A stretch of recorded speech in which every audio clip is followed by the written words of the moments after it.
ధ్యానం చేసేది ఎవరు? మలినమైన ఆత్మ అంటే ఏబీసీ. పరిశుద్ధమైన ఆత్మ అంటే ఏ. ధ్యానం చేయవలసిన అవసరం లేదు.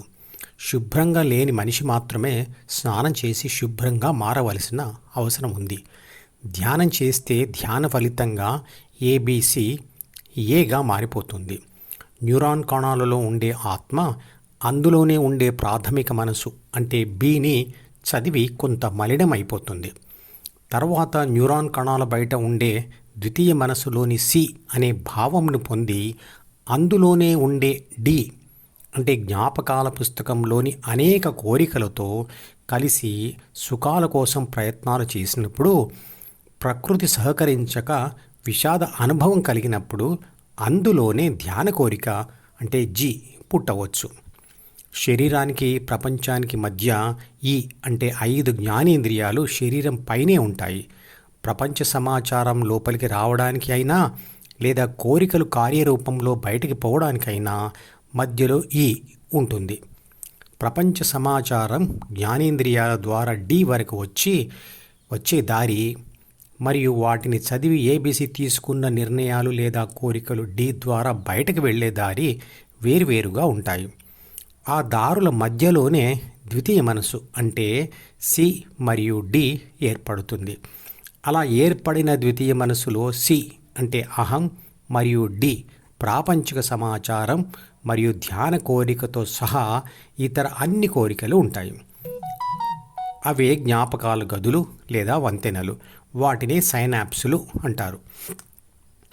అప్పుడే జన్మించిన శిశువుకు ప్రపంచ అనుభవాలు ఉండవు కాబట్టి జ్ఞాపకాలు కూడా ఉండవు. కాబట్టి దారుల మధ్యలో ఉండే జ్ఞాపకాల గదుల తలుపులు చాలా తక్కువగా తెరుచుకొని ఉంటాయి అనుకోవాలి.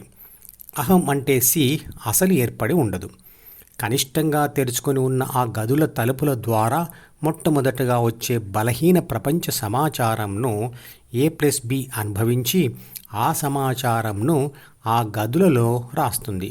అప్పుడే ఆ గదుల తలుపులు తెరుచుకోవడం మరియు అహం పుట్టడం మొదలవుతుంది.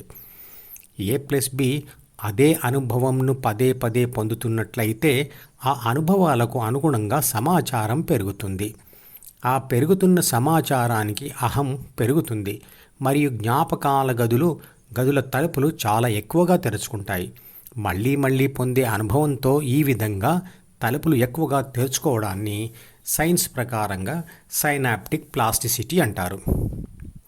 అంటే అప్పుడే పుట్టిన పసిపాపకు కూడా అహం ఉండదు మరియు ప్రాపంచిక సమాచారాన్ని రిసీవ్ చేసుకోవడానికి ద్వితీయ మనసు దారులలో ఉండే జ్ఞాపకాల గదులు బలహీనంగా తెరిచి ఉంటాయి అని అర్థం చేసుకోవాలి.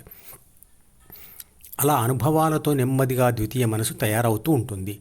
అలా పెరిగిన ద్వితీయ మనసులోని అహంను పొంది A+B+C అయ్యి తర్వాత డీలోని కోరికల ద్వారా ప్రపంచ అనుభవాలు పొందుతుంది. ప్రకృతి ప్రభావంతో అనుభవాలు ఓటమి లేదా గెలుపు అని 2 రకాలుగా ఉండవచ్చు. ఓటమి లేదా గెలుపు అనుభవ సారం వల్ల ద్వితీయ మనసులో అహం తీవ్రతలో మార్పు మరియు అనుభవ సమాచారంలో మరియు సూచనలలో మార్పు వస్తుంది. అలా మార్పు చెందిన ద్వితీయ మనసు వల్ల ప్రాథమిక మనసులోని అంటే జీన్స్ పుస్తకంలోని 3 బాధ్యతలతో కూడిన 6 గుణాల అధ్యాయమును చదవడంను ఆత్మ తగ్గించవచ్చు లేదా పెంచవచ్చు లేదా వదిలివేయవచ్చు. అంటే ప్రపంచ అనుభవాలు మారితే ద్వితీయ మనసు మారుతుంది. మారిన ద్వితీయ మనసు ప్రాథమిక మనసును మారుస్తుంది. ప్రాథమిక మనసు మారడం అంటే 3 బాధ్యతలను మరియు 6 గుణాలను చదివే ఆత్మ ఆ చదవడంలో హెచ్చుతగ్గులు వస్తాయి. మధుపదం యూట్యూబ్ ఛానల్లోని ప్రతి వీడియోకి ఒక నెంబర్ ఇవ్వబడింది. 1వ నంబర్ వీడియో నుండి మొదలుపెట్టి వరుసగా చివరి వీడియో వరకు చూస్తేనే ఆత్మశాస్త్రం సంపూర్ణంగా అర్థమవుతుంది. ఈ వీడియో డిస్క్రిప్షన్లో ఉంచిన మధుపదం ప్లేలిస్ట్ లింక్ ద్వారా అన్ని వీడియోలు వరుసగా చూడవచ్చు.